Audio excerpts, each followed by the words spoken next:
I'm Jennifer Martinez. I'm 36 years old, and I own a boutique hotel worth $8 million. But 2 weeks ago, my sister tried to have me thrown out of my own building because she thought I was homeless. Let me back up. 27% of Americans have cut off at least one family member. I'm one of them now. But it took me 15 years and $150,000 of my sister's money to get here. If you've ever been the black sheep in a family of golden children, stay with me. If you've ever been told your success doesn't count because it doesn't look the way they expected, you'll see yourself in this story. And if you like stories about justice, served cold with a side of poetic irony, hit subscribe because you're going to love where this goes. By the end, you'll understand why sometimes walking away from family isn't cruel, it's survival. 15 years ago, I was 21 and dropping out of business school. Not because I was failing, because I'd found something I actually loved: hospitality. The hotel where I worked part-time as a front desk clerk felt more like home than my actual home ever did. My parents, Margaret and Robert Martinez, were horrified. "A maid?" my mother said at Sunday dinner, her voice sharp enough to cut glass. "You're dropping out of college to become a maid?" "It's hospitality management, Mom. I'm learning operations, guest services." "You're learning how to clean toilets?" my father interrupted. He didn't look up from his steak. "Your sister Ashley is at law school, top of her class, and you're going to embarrass this family by serving people." Ashley was 19 then, 2 years younger than me, but somehow always ahead in their eyes. She sat across from me that night, her smile sympathetic in a way that didn't reach her eyes. "It's okay, Jen," she said sweetly. "Not everyone is meant for professional careers. Someone has to work in service industries." The kindness in her voice was worse than their open disdain. That pattern repeated itself for years. Every Thanksgiving, Ashley got introduced to guests with pride dripping from my mother's voice. "This is Ashley. She's in law school at Georgetown." When people asked about me, the response was vaguer. "Jennifer works in hospitality." At Christmas, family photos were carefully arranged, Ashley in the center, flanked by our parents. Me on the edge if I was included at all. Sometimes I'd see the photos posted later and realize I'd been cropped out entirely. Ashley got a full ride from our parents: tuition, apartment, car, spending money. I got my childhood bedroom until I could afford my own place at 22, working double shifts and sleeping 4 hours a night. But here's what they didn't see because they never asked. I was learning. Every shift, every difficult guest, every crisis I solved, I was building something they couldn't understand. Not a career, an empire. By 25, I was a night manager. By 28, operations manager for a boutique hotel chain. By 30, I'd saved $200,000, living in a studio apartment and eating ramen while Ashley posted Instagram photos from her company-paid trips to wine country. At 31, I bought my first property, a failing bed and breakfast that everyone said was a terrible investment. I renovated it myself, working 70-hour weeks, learning plumbing and electrical work on YouTube at 2 a.m. By 33, I'd transformed it into a 4-star boutique hotel. The Martinez Boutique Hotel, though my family didn't know it existed, they never asked what I was doing. In their minds, I was still that 21-year-old dropout making beds for a living. The warning signs were there all along, but I ignored them because blood is supposed to be thicker than water, right? They only called when they needed something. Mom would call at 2 in the morning because she was anxious and couldn't sleep, expecting me to talk her through it, never asking if I had work the next day. Dad would text asking for small loans that never got repaid, always with a guilt trip attached. After everything we've done for you. Ashley would video call me when she was bored, talking about her cases and her life for an hour straight, then hang up without asking a single question about mine. There was a family group chat. I found out about it by accident when my cousin Michael posted a screenshot of a conversation on his Instagram story. Martinez family planning Christmas, the caption said. I wasn't in that chat. When I asked my mom about it, she said, "Oh, honey, it's just for planning big events. You're always so busy with work, we didn't want to bother you." But they'd planned Ashley's law school graduation party in that chat. Planned my father's 60th birthday. Planned a family vacation to Mexico. I found out about all of them after they happened. The gaslighting was subtle but constant. When I mentioned feeling excluded, Ashley would say, "You're so sensitive, Jen. We're just joking around. Besides, you're always working. When would you even have time for family stuff?" When I tried to share my business milestones, my father would change the subject. The Day Travel Plus Leisure featured my hotel in their Rising Stars of Boutique Hospitality article. I showed my mother the magazine at Sunday dinner. She glanced at it and said, "That's nice, dear," then turned to Ashley. "Tell everyone about the case you won." I was so conditioned to minimize myself that I actually apologized for interrupting. But I kept building. While they dismissed me, I was expanding. By 35, my hotel had a 92% occupancy rate and a 4.9-star rating. I had celebrity clients who booked under fake names for the privacy and personalized service. I had corporate accounts. I had a waiting list for wedding bookings that stretched 18 months. And I had enough money to stop caring whether they were proud of me. That should have been enough. But trauma makes you do strange things. Part of me still wanted them to see me, really see me. Then came August.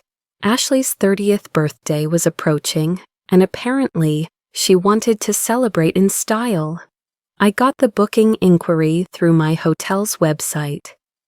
Ashley M. wanted to book the entire venue for a private birthday party. Budget, $150,000. My heart stopped when I saw the name. I checked her Instagram. Sure enough, she'd posted, "Booked the most exclusive venue for my 30th. Can't wait to celebrate with everyone I love." The comments were full of congratulations. My mother had commented, "So proud of you, sweetheart. You deserve the best." I sat in my office for 20 minutes, staring at that booking inquiry, my hands shaking. She didn't know. She had no idea this was my hotel. In 5 years of running the Martinez Boutique Hotel, not once had my family asked for the name of my business, where it was located, or what I actually did all day. I had 3 choices: reject the booking and let her find somewhere else, accept and tell her immediately, ruining whatever satisfaction might come later, or accept and say nothing. I chose option 3. Over the next 6 weeks, I coordinated every detail of Ashley's dream party through my event manager, Maria. Ashley was demanding, sending emails at all hours with specific requirements. "I want perfect service," one email read. "No mistakes, no low-class staff who don't understand luxury. This is a high-end event with high-end guests." Every email was like a small knife. This was how she saw the world. People were either worthy of her time or beneath her notice. I documented everything, saved every email, every text message, every phone call where she complained about incompetent service workers or worried that regular staff wouldn't understand my vision.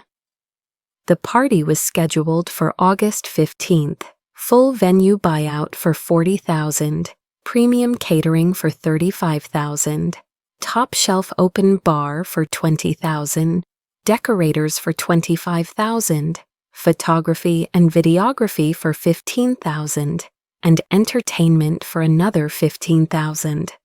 $150,000. She was paying me $150,000 to expose her own cruelty. The irony wasn't lost on me. The morning of August 15th, I came in early to do a final check of the kitchen equipment. I was wearing my work clothes, an old Georgetown hoodie, ripped jeans, my hair in a messy ponytail, no makeup. I'd been there since 4 a.m., making sure every detail was perfect. At 12:45, Ashley walked through the lobby doors. She looked stunning. Designer dress, Chanel bag, professional makeup, surrounded by 3 bridesmaids and a wedding planner.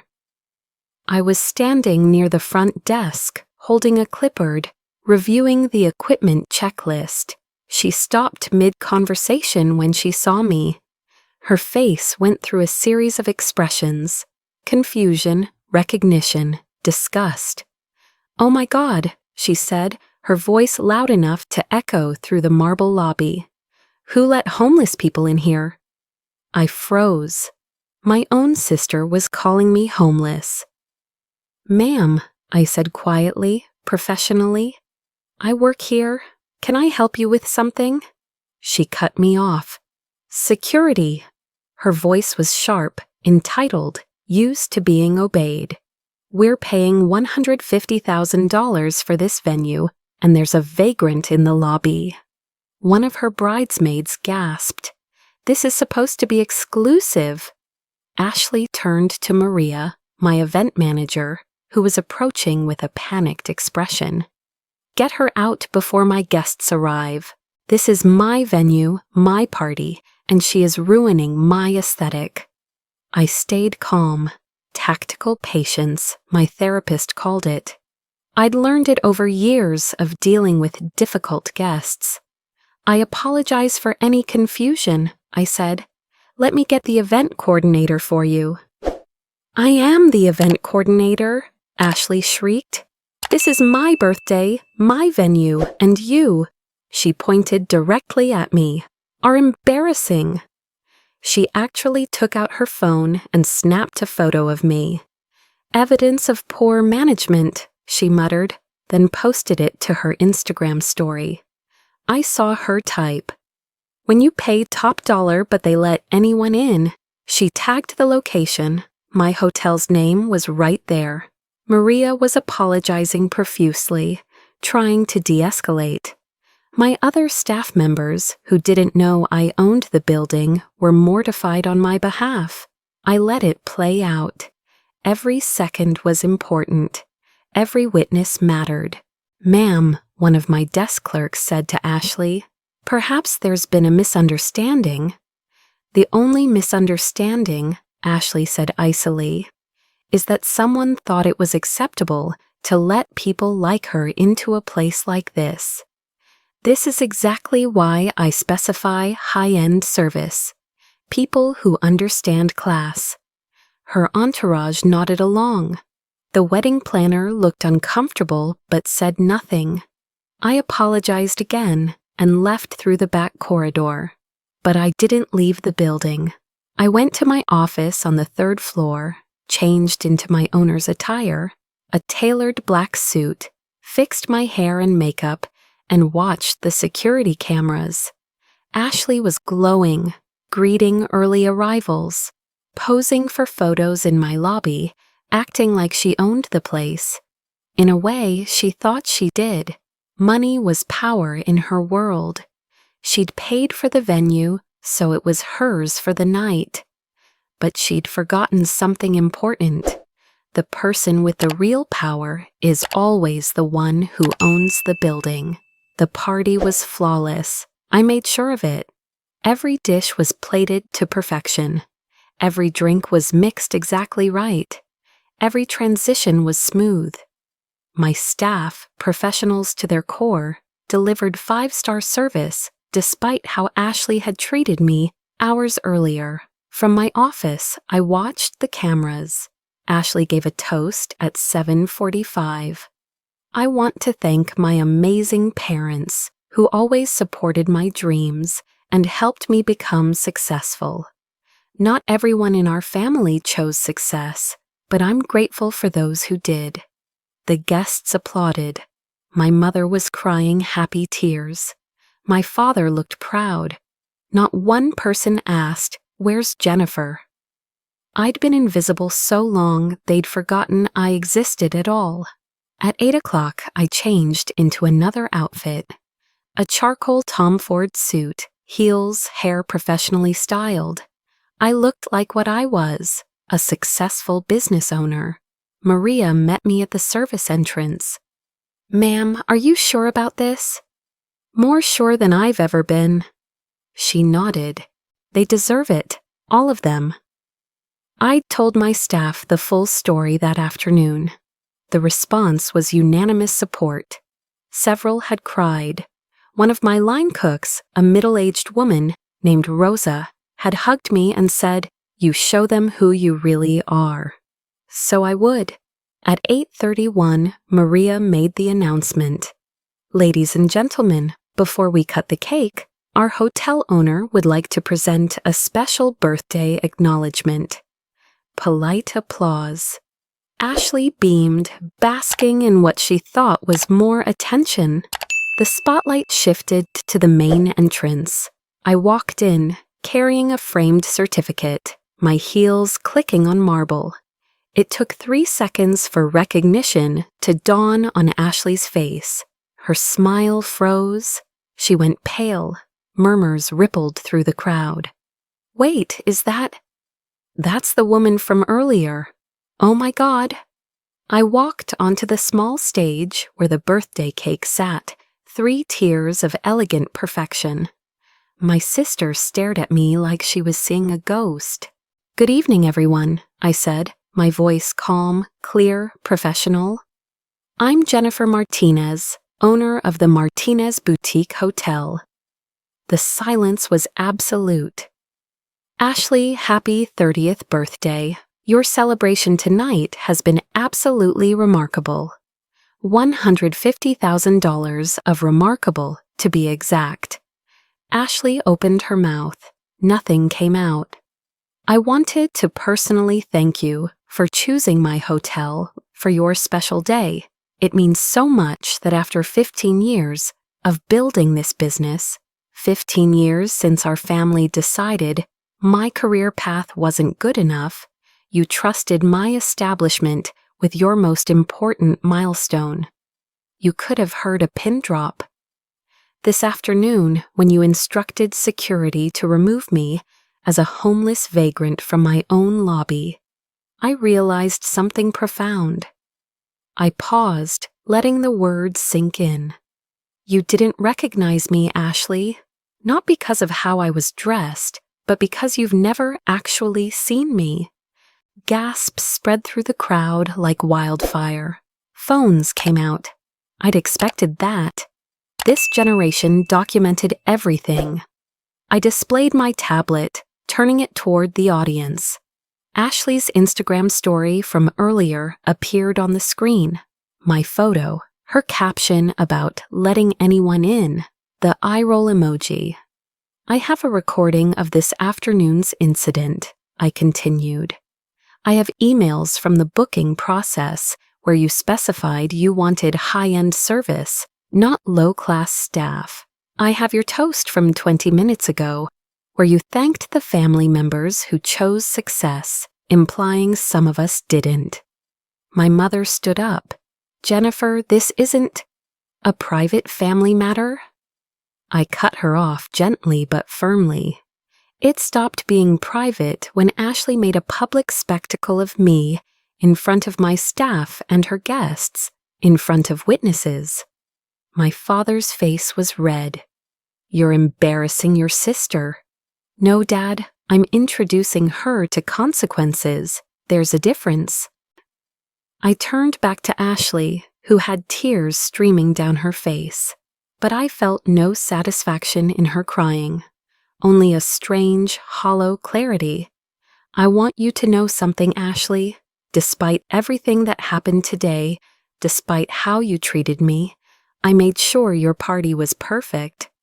Every single detail, exactly as you requested. Because that's what professionals do. We don't let personal feelings compromise our work." I held out the framed certificate. "This commemorates your $150,000 investment in supporting a business you never knew was mine. Consider it a reminder that success doesn't always look the way you expect it to." The room was frozen. Ashley's friends looked horrified. Several were filming. My extended family members scattered throughout the crowd looked shocked. I stepped down from the stage and walked toward the exit. Then I stopped and turned back. "Please continue celebrating. The cake is wonderful. My pastry chef spent 2 days on it. Enjoy the rest of your evening." Then I left my own party, letting the silence swallow everything behind me.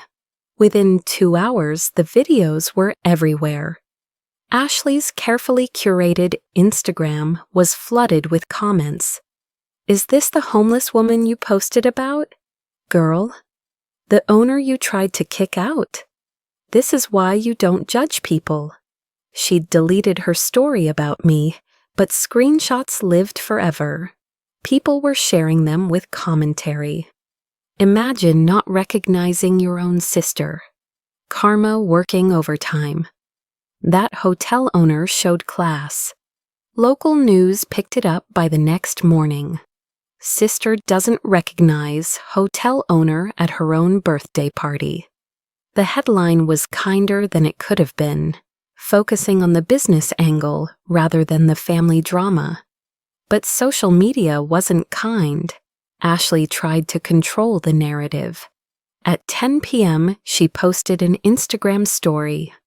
"Family drama shouldn't be aired publicly. My sister used my special day to humiliate me. This says more about her character than mine."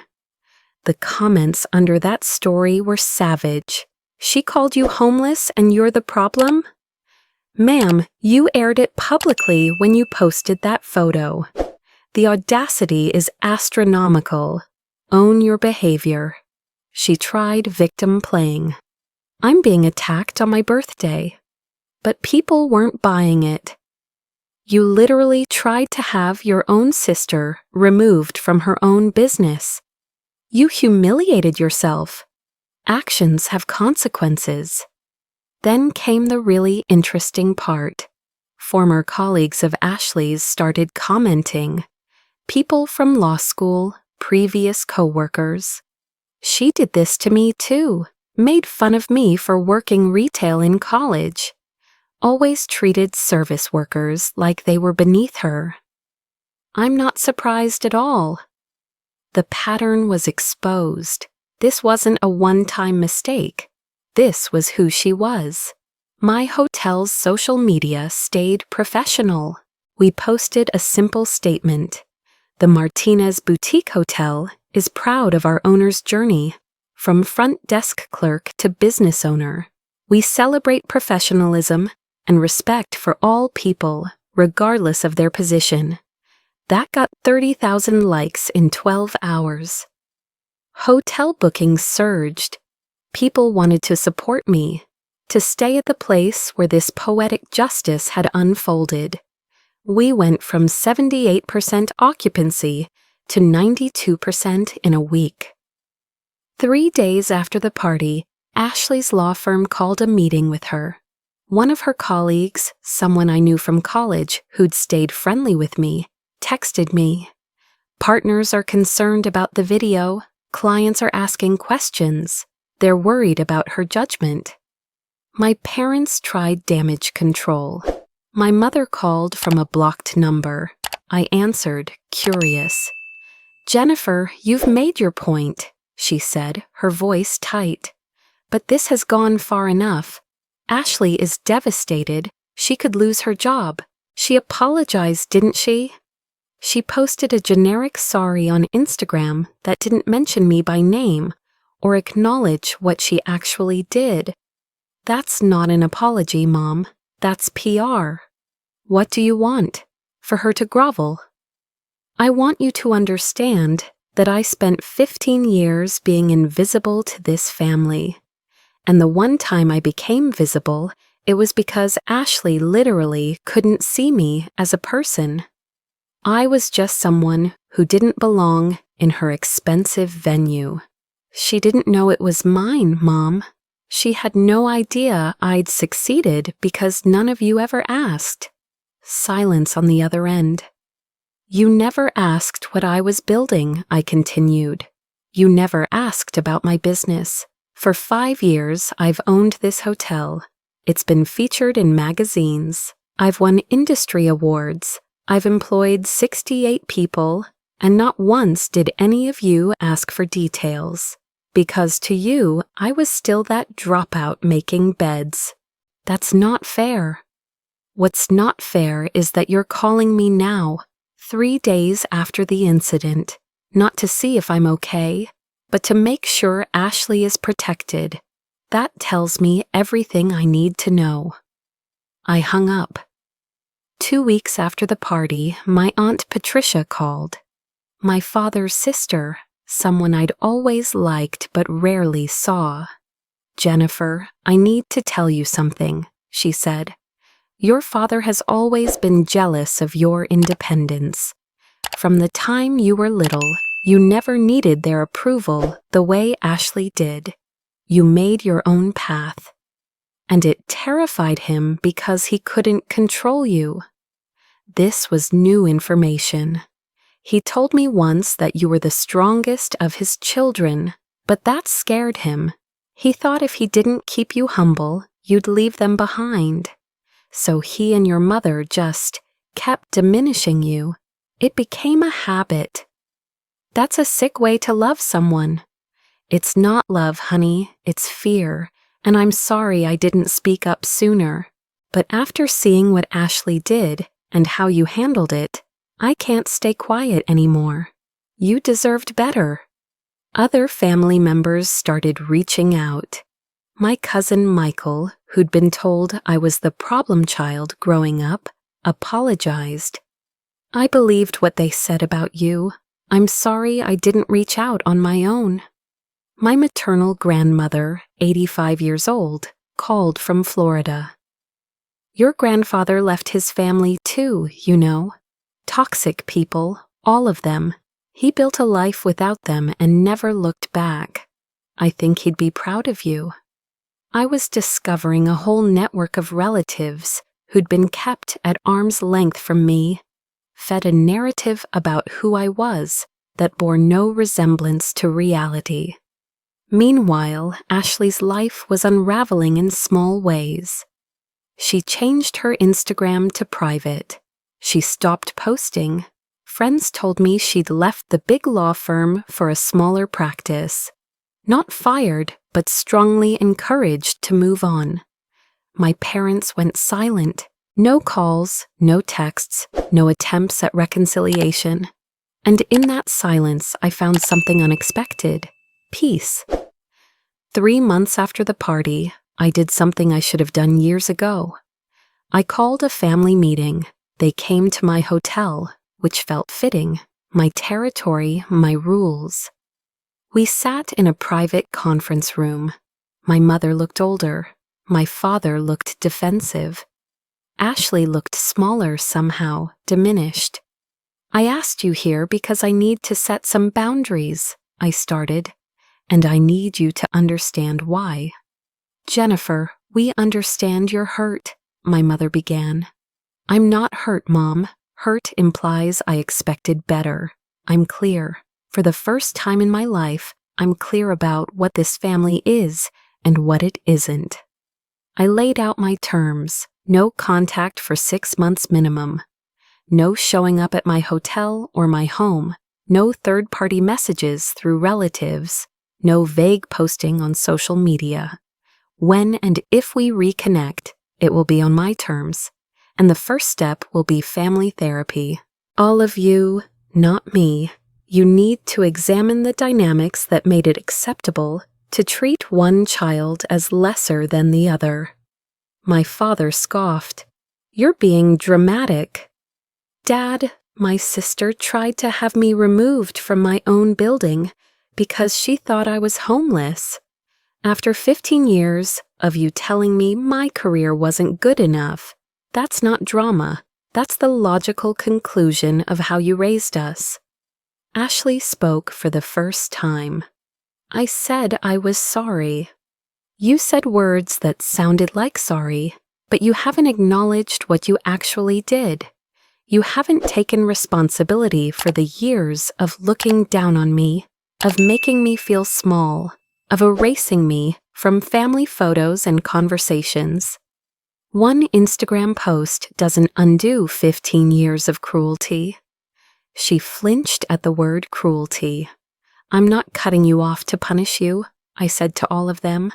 "I'm stepping back to protect myself. I'm choosing peace over family obligation. And I'm finally prioritizing my own well-being." I stood up. The meeting was over. My mother started crying. "You're abandoning your family." "No, Mom, I'm finally putting myself first. Something you should have taught me to do, but instead you taught me I was never enough. So I taught myself, and now I'm good at it." I walked out of that conference room and didn't look back. The freedom was immediate and physical. Weight lifted off my shoulders. The constant low-level anxiety of waiting for their approval, their criticism, their demands, it evaporated. I threw myself into my business and my life. I started dating seriously for the first time in years. I met James, an architect, who respected boundaries and actually listened when I talked. I joined a book club, made real friends. Went to therapy not to fix myself, but to maintain my mental health. My hotel continued thriving. I acquired a second property 6 months later, a distressed boutique hotel that I renovated into something beautiful. I started a scholarship fund. Hospitality industry first-generation entrepreneurs. For people like me who chose paths their families didn't understand. I began speaking at industry conferences. The story had made me somewhat famous in hospitality circles, but I used that platform to talk about resilience, boundary setting, and building success on your own terms. And I started hosting an annual Thanksgiving for the Family Free. Last year, 300 people came. We celebrated chosen family, gratitude for freedom, and the courage it takes to walk away. 8 months after Ashley's birthday, my phone rang. My mother's number. I answered, but only with my therapist on speaker, a support system in place. "Jennifer, it's Mom. I know I'm not supposed to call, but I needed you to know something. Your father and I have been in therapy. Family therapy, like you suggested." I waited. "We wrote a timeline of how we treated you and Ashley differently. And Jennifer, I didn't realize how bad it was. Or I did, but I didn't see it clearly. How much we dismissed you, how much we prioritized her, how much damage we did." Her voice cracked. "I'm sorry, really sorry. Not sorry that you called us out. Sorry that you had to. Sorry that we made you invisible." My father got on the line. "Your mother's right. I was threatened by your independence. You didn't need us, and I took it as rejection. But you were just surviving and building, and I'm sorry." I took a breath. "Thank you for saying that, but apologies are just words. What's different now? We told the family the truth about how we treated you. We're working on our issues, and we understand if you never forgive us, but we're trying to change. I gave them credit for the work, but I also maintained my boundaries. I appreciate this call, but I'm not ready for a relationship yet. Maybe someday, maybe never. Right now I'm focused on my life, my business, my peace, and that has to be enough. We ended the call cordially, but with distance intact. Ashley never called, and somehow that was its own form of respect. Today, I run 3 boutique hotels. I employ 150 people. I generate $22 million in annual revenue. I've been featured in Forbes, Travel Plus Leisure, and Entrepreneur magazine. But more than that, I'm happy, genuinely, deeply happy. I have 8 close friends who show up for me. I'm engaged to a man who values my strength instead of fearing it. I have hobbies and interests and a life outside of work. And I have peace. The kind of peace that comes from knowing your worth isn't determined by family approval. Last month, my newest hotel had its grand opening. My parents came. I'd invited them, boundaries respected, relationship cautiously rebuilding. They stood in the lobby looking at the success I'd built, and my mother whispered, "We should have seen this coming." "No," I said quietly. "I was always heading here, you just weren't looking." They wanted to take a photo together. I said, "Not yet, when it feels right, not obligatory." They understood, they left, and I watched them go without the old familiar ache of wanting them to stay. That birthday party cost Ashley $150,000, but it gave me something priceless: freedom. Freedom from needing their approval. Freedom from carrying their shame.